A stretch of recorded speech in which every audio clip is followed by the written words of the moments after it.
Welcome back to Face the State. I'm Arianna Bennett. Thank you for keeping it here.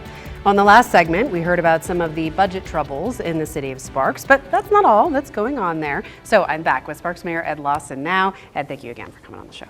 Thank you. All right, so I want to talk about this idea you floated in your State of the City address, the idea of putting in a toll road between La Posada and USA Parkway. So many people driving out to TRI right now, a lot of them coming from Sparks. Is that kind of the impetus behind this, or tell me about the idea? So it really boils down to, once again, budget. Everything comes to a budget. State of Nevada's budget for NDOT is roughly $1.3 billion each year. 300 million of it goes to Highway Patrol and DMV. That leaves $1 billion to do roads. Roughly 70% of those dollars go to Las Vegas. Obviously, there's the population center. So that leaves us 300 million to build roads in the rest of the state. The road that we're proposing, this wild guess, is $500 million. So that would take quite a feat to get. Much like the Southeast Connector, that road was actually approved in the 1960s and didn't get built until the 2000s. So we can't wait 40 years to get a road. We have right now roughly 35,000 people that work in Story County. 80% of them live with us in Reno Sparks, and 80% of that population lives north of I-80. So having an alternate way to route to work, one that is shorter, so it saves carbon emissions in your car. Two, would be safer because the speeds will also be lower, and you're not on I-80, which is the main truck route from the Port of Oakland to the rest of the country.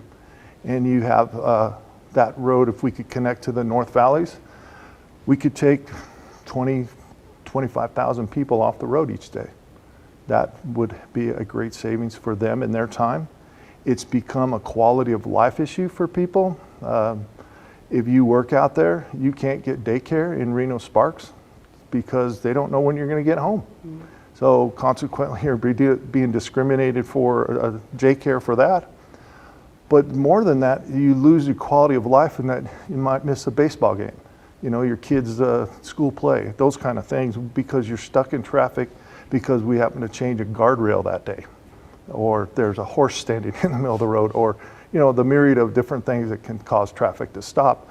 And then it's anywhere from a half an hour to 5 hour delay. Yeah, that corridor is a mess, and anyone who has to drive through it knows that, no matter whether it's every day or just every now and then. And widening of I-80 is one of the options that's being weighed, and I believe the design is being done at this time. But how are you going to widen a road when you have that much traffic? To make it to one lane, it's going to be a nightmare for those couple of years during that construction for those same people. Right. So this north road is what we call it, from La Posada, the end of La Posada. People are mistaken thinking that La Posada would become a toll road. This will be outside of the current road, and that would be a toll road over to the USA Parkway interchange. Only the people that drive that road will pay the toll. And the majority of those people work for a tech company out there that will pay for their fast pass. So consequently, the people that created the demand are the ones paying for the road. We've had 117 different toll roads in Nevada since our becoming a state. Huh. People don't realize that. You look at any of those blue markers around Geiger Grade and 6 Mile Canyon, all Kingsbury Grade, those are all toll roads. They were all toll roads at one time. And that was a way that we could harvest the Comstock load. That's what made Nevada become a state, was the Comstock load. I submit that our new Comstock load is the tech industry in Story County. Why are we not catering to the Comstock load? Makes no sense to me. So would the toll sunset when the road's paid off? Currently, we have it sunsetted at 40 years. Then it would revert back to whichever entity wanted it, the state of Nevada or the county, or to RTC. Okay. And how much would the toll be? I don't know that. Okay.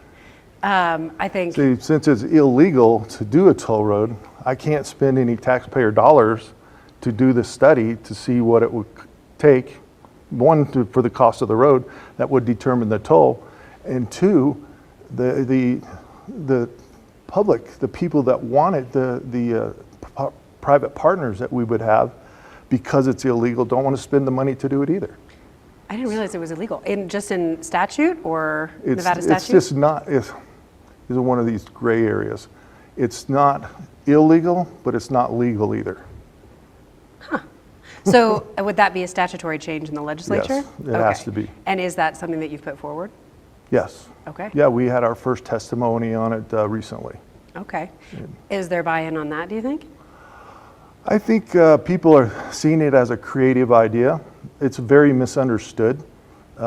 Somehow they think that the state or they are going to pay a tax that's going to build the road and then have to pay a toll to drive on it.